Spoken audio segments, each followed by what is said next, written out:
सकाल 6 रु दिन 12टा पर्यंत समस्त निज निजर व्यवसाय प्रतिष्ठान को बंद रखा जटणी विश्व हिंदू परिषद पक्षर आपन को आह्वान कराउछि जटणी बंद। आज्ञा कौन पे मशाल शोभा यात्रा कले ये जो संध्या समय लोकंर किसी भी असुविधा है किंतु से समय कौन कहे विभूतेन्द्र विद्याधर विभाग खोर्धा जिला और नयागढ़ जिलार विभाग संपादक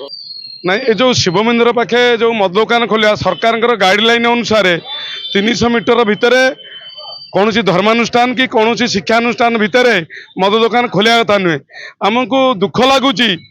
सरकार आड़े माननीय प्रधानमंत्री कहते निशा मुक्त युवक सशक्त भारत किंतु से बीजेपी सरकार एठी अच्छी किंतु एमाने केमिते मद दुकान गोटे धर्मानुष्ठान पाखे खोलिया ये गोटे चिंताजनक विषय। तेणु एथरे निर्वाचित प्रतिनिधि मैंने भी एथरे जो एनओसी देइछन्ती मु जहाँ बुझुतली एक्साइज डिपार्टमेंट रु एठे जो मैंने निर्वाचित प्रतिनिधि अच्छे से भी एनओसी देइछन्ती मो दुकान पाई। तेणु विश्व हिंदू परिषद जेहेतु हिंदू भावक सहित ये जड़ित अच्छी तेणु जो आषाढ़ मास श्रावण मास चली गणेश पूजा आसो श्रावण मसरे शैव भक्त मैंने शिव मंदिर में पानी ढालिबे तेणु से कौ भाव नहीं कि जीवे एठू गणेश पूजा आसले जो ट्राफिक समस्या हम आपड़ जानती से 8 फुटर रास्ता अच्छी से मद दुकान खोलिया द्वारा से चाखाना दुकान मद सांगे उपयोगी खाद्य भी दुकान खोलीगला ट्राफिक जाम हम ये जो दुर्घटना घट भारत वर्ष 90 भाग दुर्घटना घटुची मद जो तेना आमर डिमांड नु एठू खोजा या पर निश्चित यदि जटणी बुद्धिजीवी जटणी की भल पाता लोक आमको सहयोग करेंगे मद विरोधी आंदोलन निश्चित एठू तेजीब। आपण नेतृत्व में आज आयोजन कराइला से समय कौन कहे जय जगन्नाथ रमेश कुमार दास सभापति विश्व हिंदू परिषद जटणी प्रखंड। देखो आमर जो जटणी सीताराम छकरे जो बालेश्वर मंदिर जो कि शिव मंदिर जो कहते साइड गोटे विदेशी टिप्पी बंद दुकान खोली जहाँकि एटा संपूर्ण बेन शुणु ये तो रूल भीतर आसुना अलग कथा किंतु मनुष्यर विवेक चाहिए एक्चुअली धर्म अनुष्ठान कौन हवा कथा नहीं धार्मिक अनुष्ठान आमर हूँ हिंदू मान स्वाभिमान। तेणु आम गत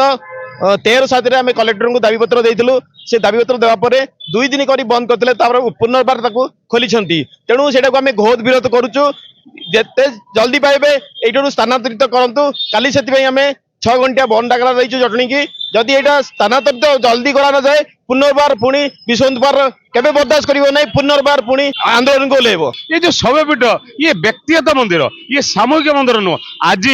जेहेतु माने मुख्य रास्ता कड़ रही लोकों जीवा आसार असुविधा रही मद दुकान जोटी अच्छी से रास्ता संकीर्ण से दृष्टिकोण रु ना मद दुकान दृष्टिकोण देखु माने मंदिर आप सरकारी जगह हो निजर हो जहाँ हो मंदिर मंदिर मंदिर धर्मानुष्ठान मंदिर से गोटे साइड रे खोलिबा केते दूर जुक्त से लोक मैंने विचार करूँ आम नुहे ये समग्र ओडिशा भी यहाँ विचार करूँ खाली आम नुहे समस्त विश्व हिंदू परिषद अच्छी तार समस्त जनसाधारण आम साथी अच्छा ये जो बंद डाकरा देती काली विश्व हिंदू परिषद जटणीर समस्त जनसाधारण बुद्धिजीवी माने आपण आमको सहयोग करूँ कारण ये मद समस्या कहार व्यक्तिगत नुहे यहाँ हूँ जटणीर स्वाभिमान समस्या भाई आपण मानक आम विनम्र अनुरोध करुचु आम जो बंद डाकरा देचु आपण काली संपूर्ण निज निज तरफ माने व्यवसाय प्रतिष्ठान बंद रखु आपण माध्यम सूचाई देवा चाहूँगी जदि आगामी दिन में शिव मंदिर पाखर जदि मद दुकान न हटो आम आंदोलन आहरी तीव्रतर करूँ यहाँ माध्यम आह्वान करुच्ची जो मद दुकान हो बर्तमान आम जेकोसी बजार करजे बाण बजार संपूर्ण गोटे जगह करजे ये मद बजार यदि सरकार बाहर उपस्थापन करते से गोटे जगह मद दुकान खोला था ठिपी बंद दुकान ठिपी खोला दुकान ताले जनसाधारण मध्य कौन असुविधा आने से संपर्क दाबी कहीं उठाना सरकार बर्तमान गांधी पाखे बंधा पड़ी जिते पकेट रे गांधी पड़ी जाती सी सब रूल रेगुलेशन भूल जाती कारण जी भी समर्थन करी जटणीर नायक नुहे सी खल नायक कारण सी जदि प्रकृत में गोटे शैवपीठ भक्त होता से केबे कही न था से दुकानी केबे भड़ा भी दे न था जो मैंने समर्थन कर आगामी दिन में जटणी साधारण लोक जानवा चाहते से खल नायक मैंने किए से तेणुक मुझे माध्यम अनुरोध करुच्ची आर तुरंत स्थानांतरित करा जाऊ आमे जदि स्थानांतरित न करूँ आगामी दिन में जो आंदोलन डाकरा देचु आपको तीव्रतर करूँ आम बहुत बढ़िया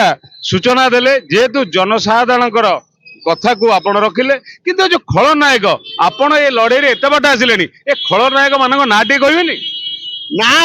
आगामी दिन में समस्त आगु को चली आसबे ମୋର ନାଁ ପ୍ରକାଶ କରିବାର ନାହିଁ। ଜଟଣୀ ସାଧାରଣ ଲୋକ ଲାଗିଛନ୍ତି। ପ୍ରତ୍ୟେକ ଗଳି କନ୍ଦିରେ ଗୁଜରଣ ହଉଛି ନାୟକ କିଏ ଖଳନାୟକ କିଏ। କାରଣ ଖଳନାୟକଙ୍କର ସାହସରେ ଆଜି ସେ ମଦ ଦୋକାନ ଖୋଲିଛି। ଆମେ କଲେକ୍ଟର ଅଫିସ ଯାଇଥିଲୁ, ତହସିଲଦାରଙ୍କ ପାଖକୁ ଯାଇଥିଲୁ, 24 ଘଣ୍ଟା ବନ୍ଦ ରହିଥିଲା। ପୁଣି ଏମିତି କଣ କିଏ ତାକୁ ସାହସ ଦେଲା, ସିଏ ପୁଣି ଥରେ ଖୋଲିଲେ। ଆମେ ନା ଇଏ ତ ସରକାର ନିଜେ କଲେକ୍ଟରଙ୍କ ଅନୁମତିରେ ମାଷ୍ଟର ଠିଆ ହେଇକିରି ସିଜ୍ ହେଇଥିଲା, ଫେଣି ଖୋଲା ହେଲା।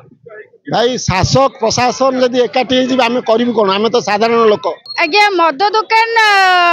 ଗୋଟେ ଧାର୍ମିକ ସ୍ଥାନରେ ଖୋଲିବା ସେଇଟା ଅନୁଚିତ। ସୁପ୍ରିମକୋର୍ଟ ବି ଅର୍ଡର ଦେଇଛି। ଆମର କାଲି 2 ତାରିଖରେ ନିଜ ମୁଖ୍ୟମନ୍ତ୍ରୀ ଆଉ ଆମର ଓଡ଼ିଶାର ଗଭର୍ଣ୍ଣର ନିଜେ ନିଶାମୁକ୍ତ କରିବା ପାଇଁ ଆହ୍ୱାନ କରିଛନ୍ତି। ତେଣୁକରି ଏଠି ଆମର ବିଶ୍ୱ ହିନ୍ଦୁ ପରିଷଦ ଏଥିପାଇଁ ବାହାରିକି ଆସିଛି କି ଏଇଟା ଏକ ଧାର୍ମିକ ସ୍ଥାନ, ତାପରେ ବଜାର ଘାଟ, ତାପରେ ମେନ୍ କଥା ହଉଛି ରେଲୱେ ଷ୍ଟେସନ। ରାତି ଅଧରେ ଗୋଟେ ଝିଅ ଯେତେବେଳେ ଆସିବ କି ମା ଗୋଟେ ଆସିବ କି ଗୋଟେ ଛୁଆ ଆସିବ, ତାହେଲେ କୋଉ ସୁରକ୍ଷିତ ବ୍ୟବସ୍ଥାରେ ଆସିବ? ନିଶାସକ୍ତ ବ୍ୟକ୍ତି ଯେତେ ଏଠି ଆଡ୍ଡା କରିକି ବସିଥିବେ, ଆମେ ତାହେଲେ ଜଟଣୀକୁ କେମିତି ସ୍ୱର୍ଣ୍ଣମୟ କରିବା? ଆମକୁ ତେଣୁକରି ସମସ୍ତେ ମିଶିକି ଆମକୁ ସହଯୋଗ କରନ୍ତୁ। ଏ ବିଶ୍ୱ ହିନ୍ଦୁ ପରିଷଦର ଯୋଉ ଆହ୍ୱାନ ଅଛି, ସେଥିପାଇଁ ମୁଁ ଲୋକ ପ୍ରତିନିଧି ମାନଙ୍କୁ ବି ଆଉ ସବୁ ଶାସକ ଦଳ ମାନଙ୍କୁ ବି ସମସ୍ତଙ୍କୁ ଆହ୍ୱାନ କରୁଛି, ଆମକୁ ସହଯୋଗ କରନ୍ତୁ। ମଦ ଦୋକାନ କାହା ନାଁରେ ବି ଉଠି ଯାଉ, ଜଟଣୀ ସୀତାରାମ ଛକ ମୁଖ୍ୟ ବଜାର ଉପରେ ଯେହେତୁ ଠିପି ବନ୍ଦ ମଦ ଦୋକାନ ଖୋଲା ହେଇଛି, ଜନସାଧାରଣ ହିତ ଦୃଷ୍ଟିରୁ ବିଶ୍ୱ ହିନ୍ଦୁ ପରିଷଦ ଆଉ ବିଶ୍ୱ ହିନ୍ଦୁ ପରିଷଦ ଏଠି ଗୋଟେ କଥା କହୁଛି, ମଦ ଦୋକାନ ହଉ ଆମେ ତ ବିରୋଧ କରୁନୁ, କିନ୍ତୁ ଏ ଜାଗା ଉପଯୁକ୍ତ ସ୍ଥାନ ନୁହଁ, ଏ ଜାଗା ସ୍ଥାନାନ୍ତରିତ କରାଯାଉ। ଯଦି ଆଗାମୀ 24 ଘଣ୍ଟା ଭିତରେ ମଦ ଦୋକାନ ସ୍ଥାନାନ୍ତରିତ କରା ନଯିବ, ତାହେଲେ ଆମେ ତ କାଲି